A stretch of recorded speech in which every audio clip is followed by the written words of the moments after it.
सिर्फ राष्ट्रवाद पर खेलने से कुछ नहीं होगा। बेदम कहानी और बचकाने वीएफएक्स ने कंगना की झोली में डाली एक और फ्लॉप। कंगना रनौत की नई फिल्म तेजस क्या सही मायनों में एक्ट्रेस के करियर को नई उड़ान दे सकती है, इसकी सच्चाई हमें पता चल गई है। फिल्म का सही और सबसे सटीक रिव्यू यहाँ देने जा रहे हैं। बड़े स्क्रीन पर अगर पाकिस्तान की बैंड बजाई जाए, चीख चीख कर भारत की तारीफ हो और साथ में उसमें भारतीय सेना का एक मजबूत एंगल रहे, ऐसी फिल्मों को अब बॉलीवुड में हिट का फॉर्मूला माना जाने लगा है। इस साल सनी देओल की गदर 2 तो इसका सबसे बड़ा उदाहरण है, जिसमें तारा सिंह ने पाकिस्तान की ऐसी लंका लगाई कि बॉक्स ऑफिस पर सारे रिकॉर्ड धुआं-धुआं हो गए।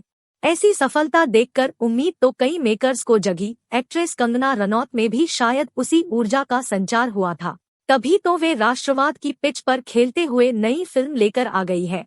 नाम है तेजस। सर्वेश मारवाह के निर्देशन में बनी इस फिल्म का सिंपल गोल है लोगों के अंदर भरी पड़ी राष्ट्रवाद की फीलिंग पर खेलना, उस पर सवार होकर एक ऐसी फिल्म डिलीवर करना कि दर्शक कुर्सी की पेटी बांधे रह जाएं।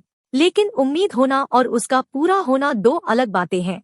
ऐसे में तेजस कंगना के करियर को नई उड़ान देने वाली है या इसकी क्रैश लैंडिंग हो जाएगी, ये हम बता देते हैं। विंग कमांडर तेजस गिल। कंगना रनौत एक ऐसी बहादुर लड़की है जिसे सिर्फ हवाओं से बात करने का शौक नहीं है, बल्कि वो देश की खातिर अपनी जान की भी बाजी लगाने को हर पाल तैयार रहती है। उसकी शख्सियत की एक खासियत है, बात जब भी देश की आती है वो कई बार अपने सीनियर्स के ऑर्डर भी मानने से मना कर जाती है। लेकिन क्योंकि उसने कई मौकों पर अपनी काबिलियत को साबित किया है, ऐसे में भारतीय वायुसेना भी उस विंग कमांडर पर पूरा भरोसा करती है। उसी भरोसे की वजह से तेजस गिल के सामने एक बड़ा ऑपरेशन आता है। खतूनी नाम के आतंकी ने पाकिस्तान में भारत के जासूस प्रशांत को पकड़ रखा है। उसका रेस्क्यू करने के लिए तेजस को पाकिस्तान जाना होगा। साथ देने के लिए उसकी को पायलट आफिया अंशुल चौहान भी रहेगी। अब किस तरह से पाकिस्तान के अंदर घुसकर इस मिशन को पूरा किया जाता है, आखिर कैसे भारत के जासूस प्रशांत को बचाया जाता है, इन्हीं दो सवालों के इर्द गिर्द पूरी फिल्म की कहानी रहती है। तेजस एक ऐसी फिल्म के रूप में सामने आई है जिसकी सबसे बड़ी ताकत ही इस बार उसकी सबसे बड़ी कमजोरी भी बन गई है। ये फिल्म पूरे 2 घंटे की भी नहीं है, यानी कि मेकर्स ने बेमतलब खींचने की कोई कोशिश नहीं की। अब कहानी को खींचना नहीं, लेकिन डेवलप करना तो जरूरी रहता है। इतनी भूमिका तो बांधनी ही पड़ती है कि आगे मेकर्स क्या दिखाने वाले हैं, उसको लेकर माहौल सेट हो जाए। इसी डिपार्टमेंट में सबसे पहले कंगना की फिल्म ने मात खाई है। फिल्म का पहला हाफ सिर्फ फ्लैशबैक और प्रेजेंट डे के खेल में फंसा रहता है। कभी अचानक तेजस के शुरुआती दिन दिखाए जाते हैं, फिर कभी बीच में लव स्टोरी घुसा दी जाती है।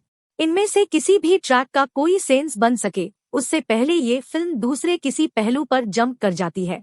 पूरा पहला हाफ इसी तरह से आगे बढ़ता है और जिस मिशन पर इस फिल्म को बनाया गया है वो कहीं पीछे छूटता दिख जाता है। फिल्म का सेकंड हाफ काफी ज्यादा फास्ट पेस्ड होना चाहिए था। जब पहले 1 घंटे में सिर्फ अलग अलग टुकड़ों की बात की गई है, उस स्थिति में तो और एक्शन पैक अंदाज की उम्मीद थी। लेकिन वहाँ भी निराशा ही हाथ लगी, क्योंकि जब कोई इतने बड़े मिशन पर जाता है उसकी एक अपनी टेंशन होती है, थोड़ा बहुत थ्रिल भी रहता है। लेकिन तेजस देखते समय ऐसी फीलिंग बहुत कम बार ही उफान मारती है और सब कुछ काफी फ्लैट सा दिखाई पड़ता है। इसका शायद एक कारण ये भी है कि तेजस की कहानी में लेयर्स की कमी है। एक्स्ट्रा एलिमेंट के नाम पर लव स्टोरी और कुछ बचकाने डायलॉग्स जोड़ने की जहमत तो की गई है, लेकिन जिस मिशन पर इसे बनाया गया है उसके बारे ज्यादा जानकारी अंत तक दर्शकों को नहीं मिलती। अब कहानी की कमियों को नजरअंदाज किया जा सकता है अगर एक्टिंग डिपार्टमेंट कुछ आउट ऑफ द वर्ल्ड जैसा काम कर दे, लेकिन ऐसा चमत्कार भी तेजस के साथ तो नहीं हुआ है। इसमें कोई शक नहीं, ये पूरी फिल्म कंगना रनौत के कंधों पर टिकी हुई है। उनकी मेहनत पर कोई सवाल नहीं उठाया जा सकता, लेकिन जिस तरह से उनके किरदार को गढ़ा गया है, कई तरह की कसक मन में रह जाती है। जब भी स्क्रीन पर वे एयरफोर्स की यूनिफॉर्म में आती है, बिल्कुल रोंगटे खड़े हो जाते हैं, लेकिन जैसे ही उनकी डायलॉग डिलीवरी होती है वो इम्प्रेशन उतना ही फीका हो जाता है। यानी कि डायलॉग्स पर काफी काम किया जा सकता था। फिल्म में कंगना के साथ साथ अंशुल चौहान को भी काफी स्क्रीन स्पेस दिया गया है। कमाल तो उन्होंने भी कोई नहीं किया है, लेकिन हाँ, एक ठीक ठाक परफॉर्मेंस कहा जा सकता है। उनसे मेकर्स ने कहानी में जितने सपोर्ट की उम्मीद की होगी वो दे दिया गया। हाँ, इस फिल्म में अगर कोई सही मायनों में आउटशाइन किया है तो वे आशीष विद्यार्थी है। वे कंगना के ही फिल्म में सीनियर बने हैं, लेकिन कैसा एक एयरफोर्स ऑफिसर होना चाहिए, उनकी एक्टिंग देख साफ समझा जा सकता है। उनका अनुभव स्क्रीन पर पूरी तरह रंग लाया है और वे बेहतरीन लगे हैं। इसी कड़ी में अगर भारतीय जासूस बने विशाख नायर की बात करें तो उन्होंने औसत प्रदर्शन तो कर ही दिया है। यहाँ ये बताना जरूरी है कि उनके किरदार को ज्यादा स्पेस मिलनी चाहिए थी। उन्हीं के इर्द गिर्द ये मिशन रहा है, ऐसे में उनके किरदार का और डेवलप होना लाजिमी था।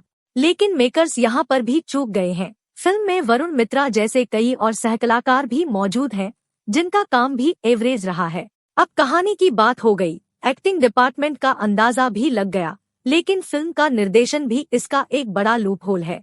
अगर कोई फिल्म राष्ट्रवाद जैसे जॉनर के साथ बन रही हो, इतनी उम्मीद तो रखी ही जाएगी, लगातार आपके अंदर की देशभक्ति उछाल मारेगी। लेकिन तेजस देखते समय शायद एक बार भी ऐसा मौका नहीं आया है। ये एक बड़ा फेलियर है। इमोशंस ठीक तरह से नहीं परोसे गए हैं, जिस वजह से कई हाई इम्पैक्ट सीन भी बिल्कुल नीरस बन गए हैं। इसके ऊपर तेजस में जिस स्तर के वीएफएक्स का इस्तेमाल हुआ है, वो देख हैरानी होती है।